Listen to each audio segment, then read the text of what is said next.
देखिए, जनप्रतिनिधि तो चाहे गांव का प्रधान हो चाहे देश का सांसद, एक ही है और जिम्मेदारी भी सबकी एक ही है। लेकिन ग्राम प्रधानी सांसद से भी कठिन है, यह मेरा व्यक्तिगत अनुभव है। जितनी छोटी इकाई उतनी ज्यादा मेहनत। और जिस तरह से सभी वक्ताओं ने कहा, मेरे 10 साल के मंत्री कार्यकाल में 2 प्रधानों की योजना एक तरह से मैंने देखी, और मेरे ज्यादातर ग्राम प्रधानों से अच्छे संबंध रहे, चाहे ग्राम प्रधान हो, चाहे जिला पंचायत सदस्य हो, चाहे ब्लॉक प्रमुख हो, चाहे गन्ने के चेयरमैन हो। ज्यादातर सांसद टच नहीं रख पाते। शायद ये मेरी गलती भी हो सकती है, नहीं भी हो सकती। कुछ लोग तो कहें गलत है, कुछ कहें गलत नहीं, क्योंकि ज्यादातर सांसद अपने गांव के प्रधानों को नहीं जानते। आप अपने पड़ोस में पूछ कर देखेंगे तो निश्चित रूप से आपको ये बात पता लगे। लेकिन मैं ऐसा कोई गांव नहीं था जिस गांव प्रधान से अपने लोकसभा क्षेत्र से संपर्क ना रहा हो, आना जाना ना रहा हो। और जितना सामर्थ रही, ग्राम प्रधान को सम्मान देने की बात है या उसके किसी काम की बात है, मैंने प्रयास किया कि हमेशा उन्हें संतुष्ट रखूं। पिछले कुछ समय से जैसे जैसे समय बदल रहा है, यह सच है कि गांव के प्रधानों से उम्मीदें गांव में ज्यादा होती है, और उम्मीद व्यक्तिगत काम से लेकर सार्वजनिक काम हर तरह की होगी। अब तो गली में अगर कुत्ता भी मेरा पड़ा होता है तो प्रधान को फोन करेंगे, उसकी टांग पकड़ के एक तरफ कोई नहीं करता। अगर कोई कहीं भैंस ने गोबर भी कर दिया तो कहेंगे प्रधान जी सो गया। पहले ये स्थितियां नहीं थी।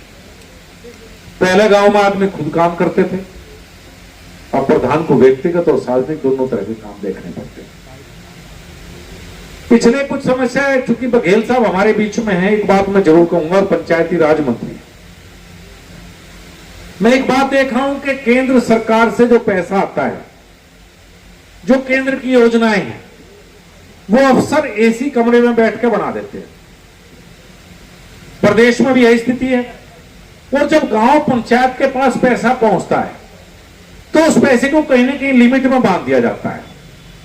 उसमें कहा जाता है आपको इस पैसे से यही काम करना है, आपको कूड़ा घर ही बनाना है, आपको शौचालय ही बनाना है, या आपको कोई काम करना है।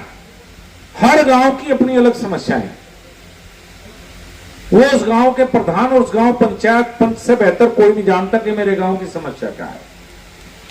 और अफसर तो जान ही नहीं सकते बघेल साहब, इनने तो कभी गांव देखे ही नहीं। तो ये बड़ी समस्या का मैंने देखा, सामना करा। अब हमारे शौचालय बने, अब शौचालय में बन के खड़े हो गए। अब मोदी जी ने हर घर में शौचालय तो पहले ही बनवा दिया। अब ज्यादातर शौचालयों को ताले बंद हो गए।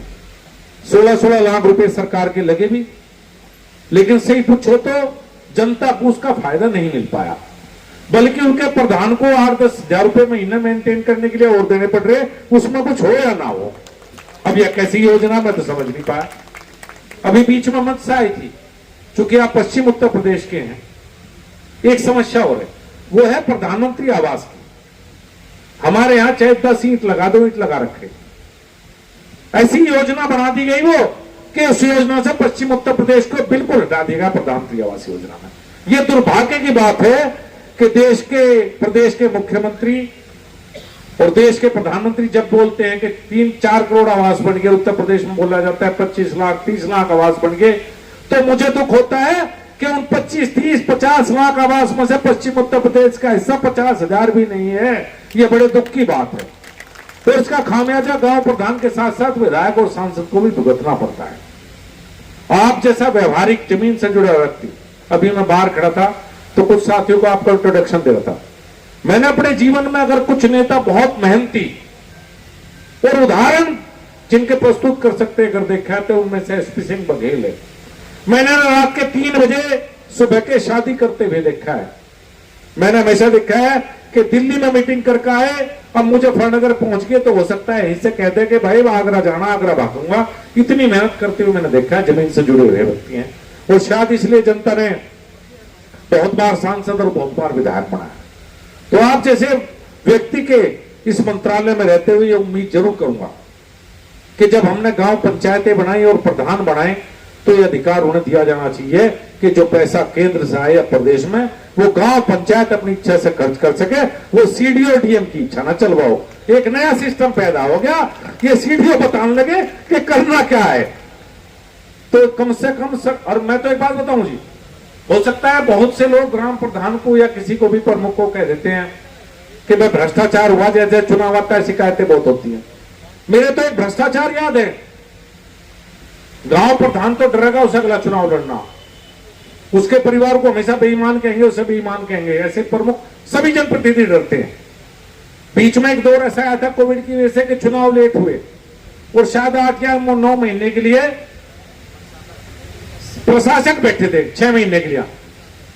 बघेल साहब सारे प्रशासक डाकू सब कुछ लूट कर ले गए, एक नया पैसा नहीं लगाया। मैं सच बता रहा, एक नया पैसा कहां है ढूंढते रह गए। 6-7 सस्पेंड हुए, जांच करवाई, भाई ये नहीं पता उसके बाद क्या हुआ, जांच कहां गई ये नहीं रहा। अब फिर उत्तर प्रदेश में चर्चा है कि हो सकता है कुछ दिन लेट हो जाए, मुझे नहीं पता, चर्चाओं के दो रहते हैं।